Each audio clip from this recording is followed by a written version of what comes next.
The number of unemployed persons in South Africa has decreased by 269,000. This is between the second and the third quarter of 2022. This is according to Stats SA, and the manufacturing, trade, construction and transport sectors recorded the biggest job gains. And let's get some reaction now. Newzroom Afrika's business editor, Xolani Mbanjwa, in studio with me. Bubesi, good morning to you.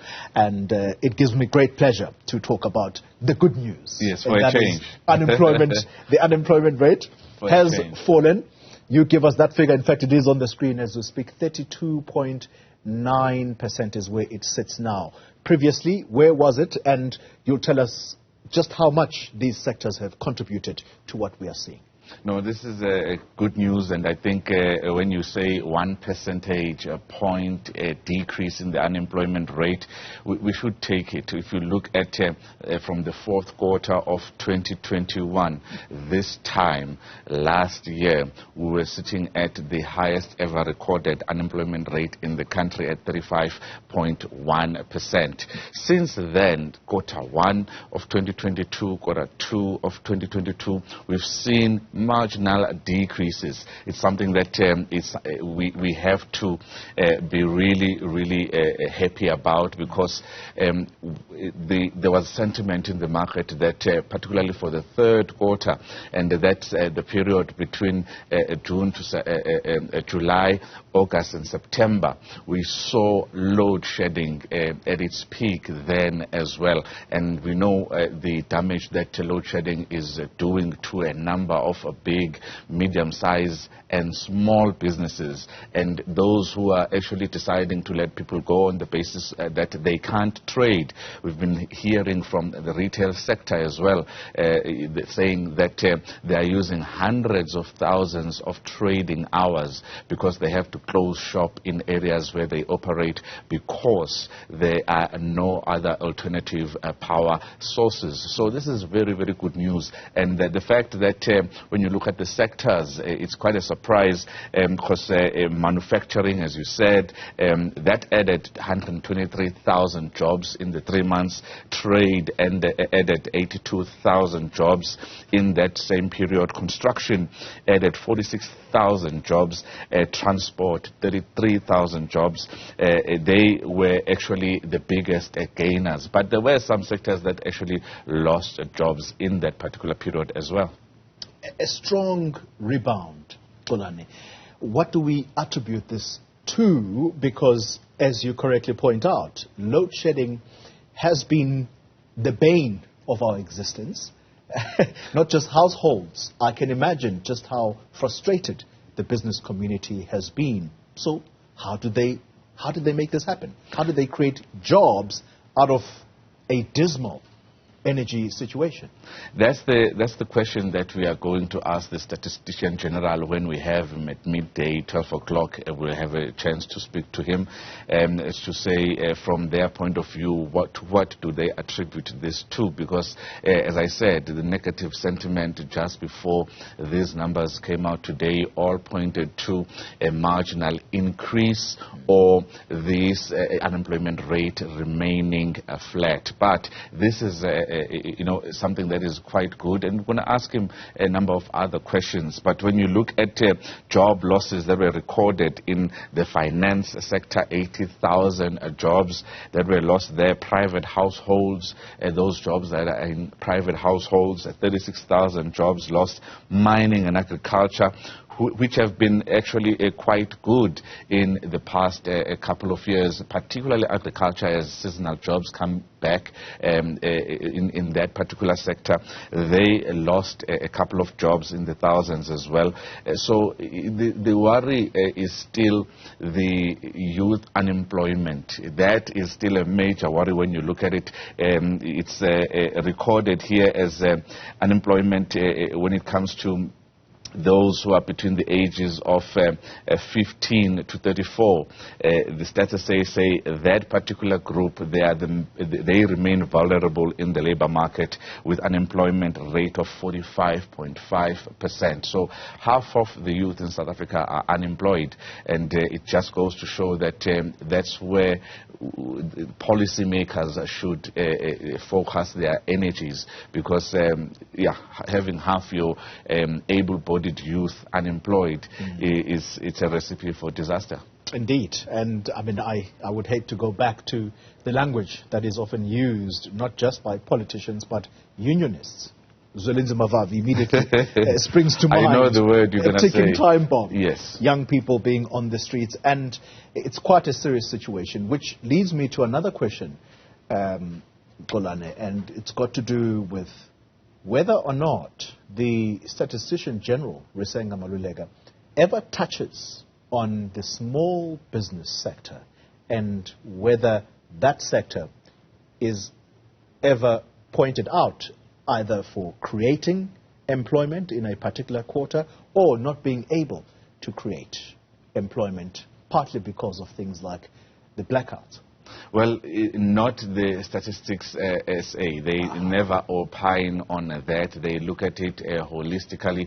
But if you look at every piece of study in South Africa, that includes the International Labour Organization, that includes the likes of the World Bank and IMF, they all point to SMMEs as the one area where we can put a dent on unemployment, because the more you support the number of SMMEs, the more they can be empowered to employ more people. According to I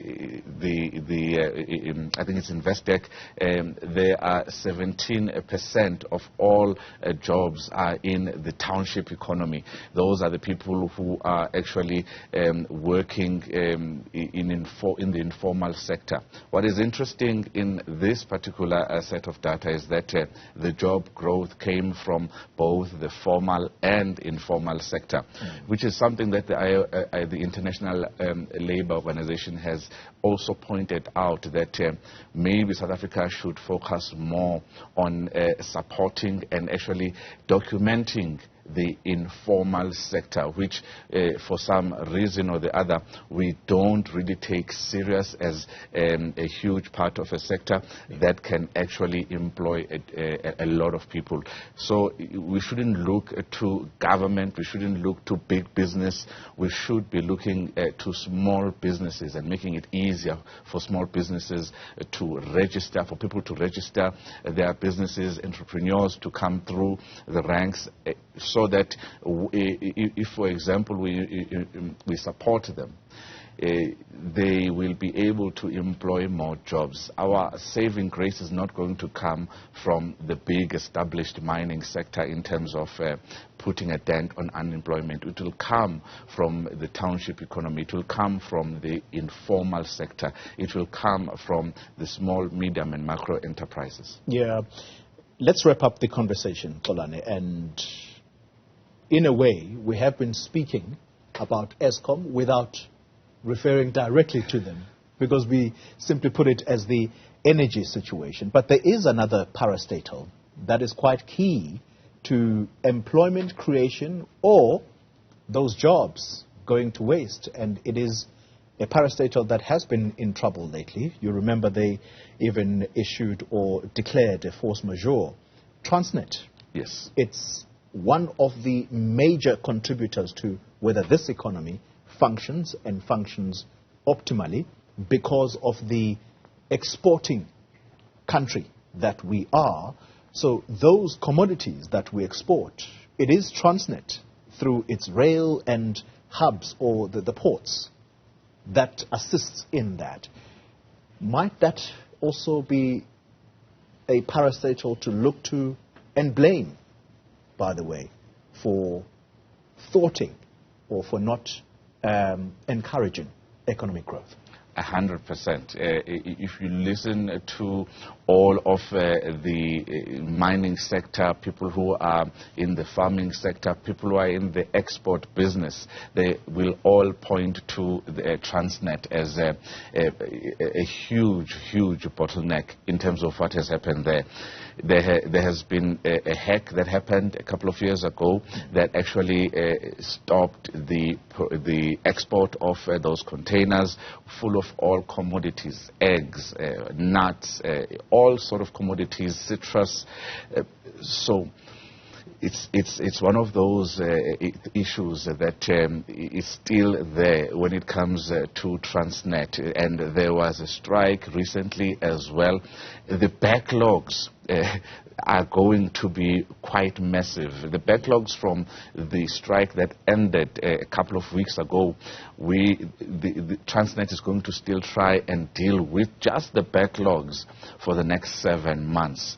And the force majeure it's really a problematic tool, although it's a tool that we started seeing being used during the height of COVID-19, because it basically means that if I made sure that if I signed a contract with you to say I am going to deliver this service to you and make sure I export your containers, I can't due to an extraordinary event. And an extraordinary event was COVID-19. Yeah. But since COVID-19, we've had the strikes there, we've had the sabotage as well of the railway lines in Richards Bay. So you are 100% right in terms of the whole picture of economic growth and not being able to support economic growth. We are expecting that particular Transnet, the challenges that they have, to put a dampener on economic growth, particularly for the third quarter and the fourth quarter of 2022. Absolutely. Wonderful conversation. Thank you very much, Xolani Mbanjwa. And as you see on your squeeze back there or the side of your screen, you have Risenga Maluleka.